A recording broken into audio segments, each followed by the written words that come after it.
안녕하세요, 선생님들. 저는 올해 2023년도 경기도에 최종 합격한 일본어 교과 합격자입니다. 그러면 먼저 저의 응시 정보랑 합격 점수를 공개하겠습니다.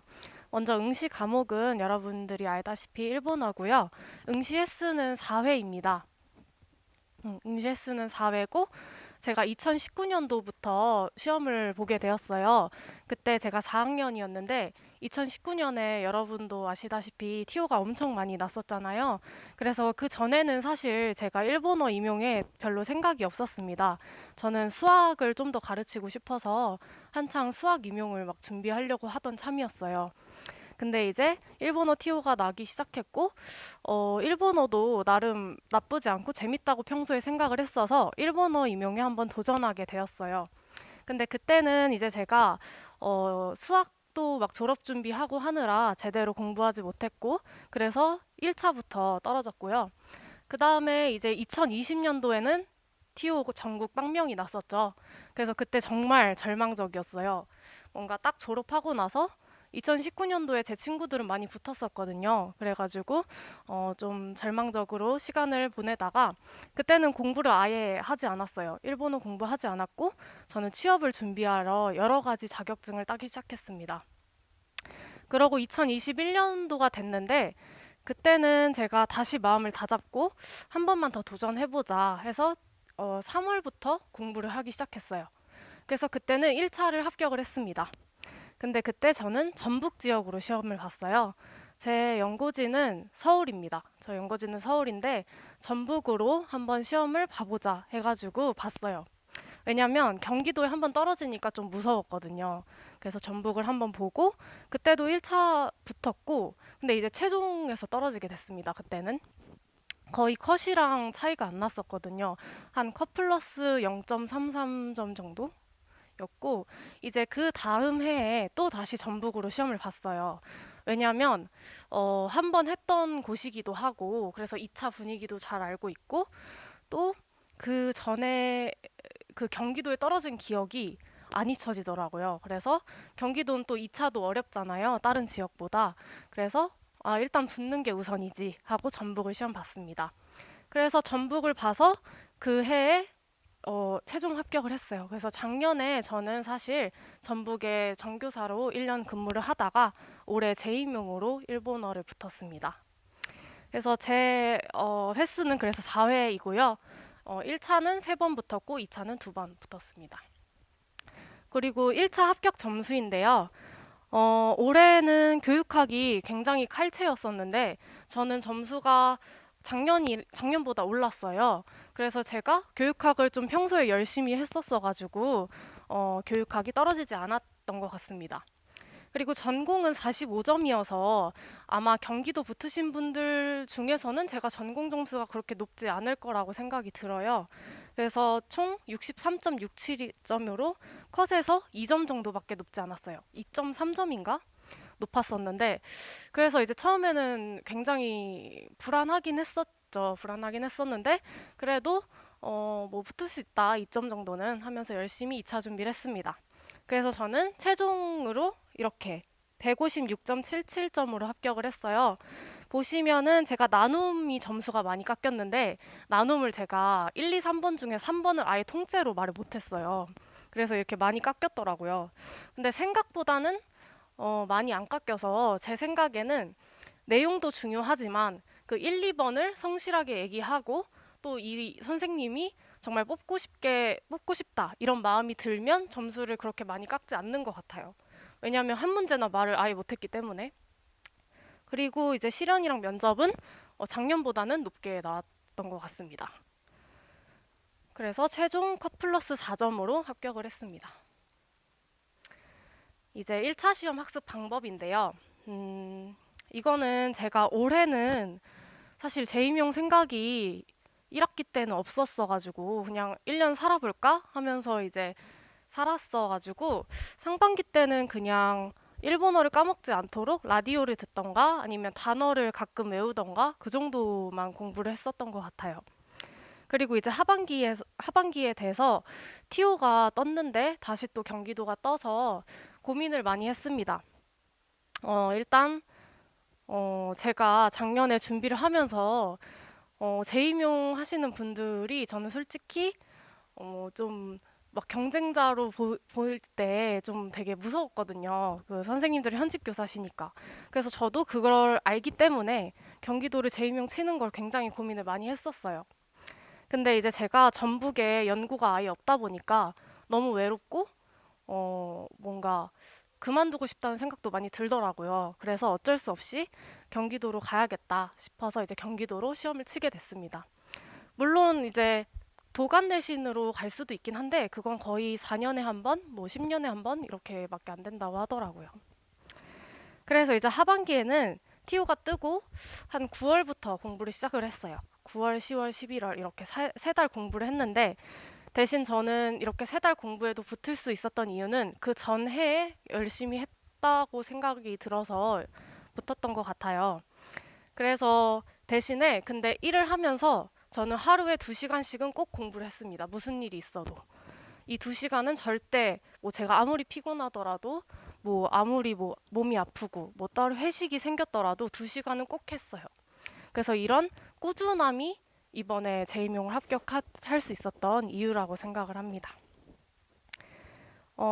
그리고 이번 시험이 아무래도 교육학 점수로도 많이 갈리셨던 것 같고 또 기존에 가지고 있으셨던 일본어 실력도 많이 영향을 미쳤다고 생각을 해요. 작년과 문제 스타일이 아예 달라서 좀 힘드셨을 거라고 생각이 드는데 그럼에도 제가 붙을 수 있었던 이유는 일단 교육학 점수가 흔들림이 없었다는 것인 것 같아요. 항상 18점 몇 점, 19점 몇 점 이렇게 나왔기 때문에 교육학 점수가 제 합격선을 좀 받쳐주었고 또 이제 일본어는 사실 제가 일본어를 그렇게 잘하진 않아요. 왜냐면 수학을 계속 준비했었고 그래서 제가 4학년 때는 가타카나도 모르고 졸업을 했었어요. 그 정도로 일본어를 못했는데 어, 그래서 다른 분들보다 전공 점수도 지금 낮고 하지만 교육학이 저를 좀 살린 케이스라고 생각을 합니다. 그리고 2차 시험 학습 방법은요. 일단 2차 시험은 제가 일병행을 하면서 해가지고 제대로 준비를 많이 못했어요.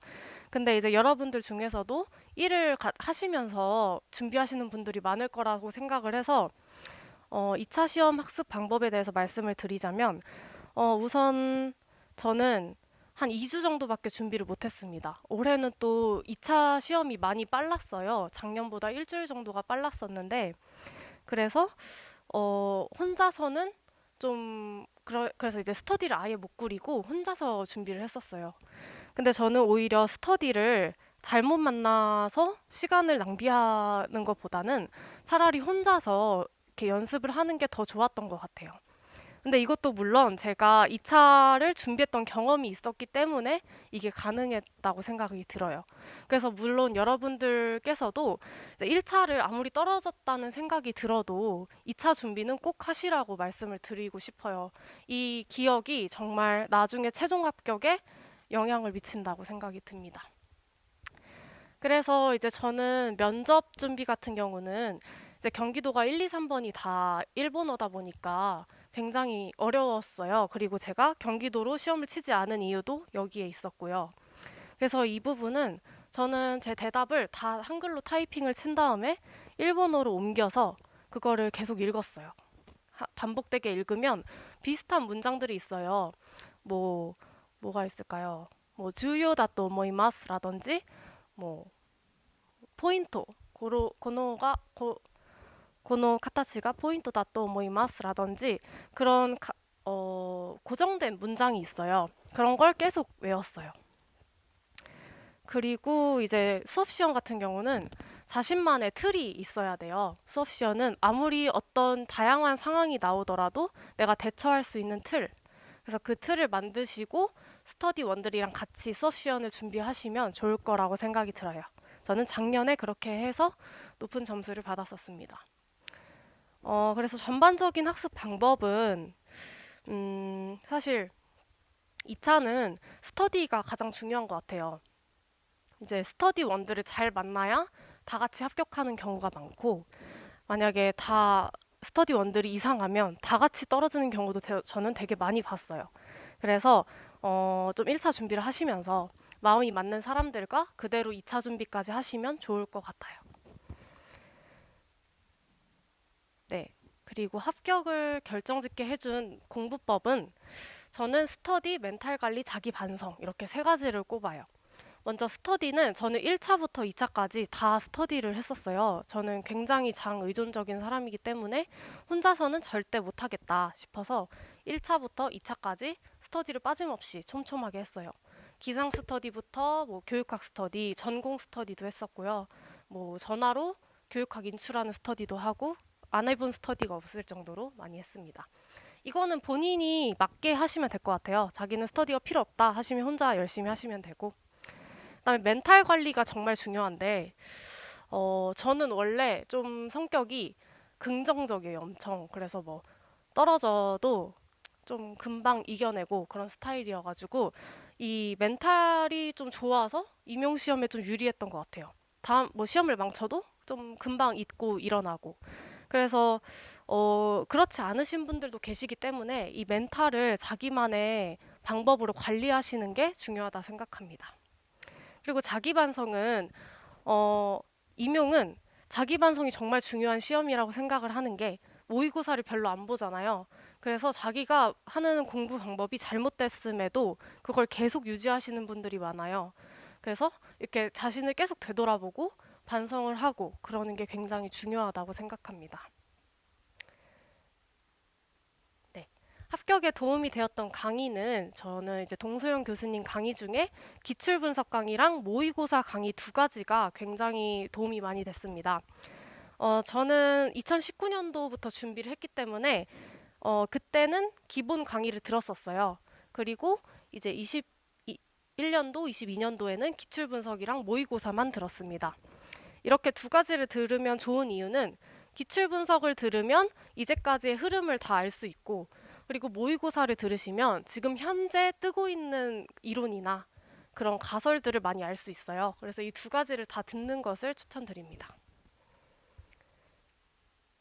어, 그리고 다시 첫 시험을 이제 준비할 때 돌아간다면 후회되는 것이 있냐라는 질문이 있더라고요.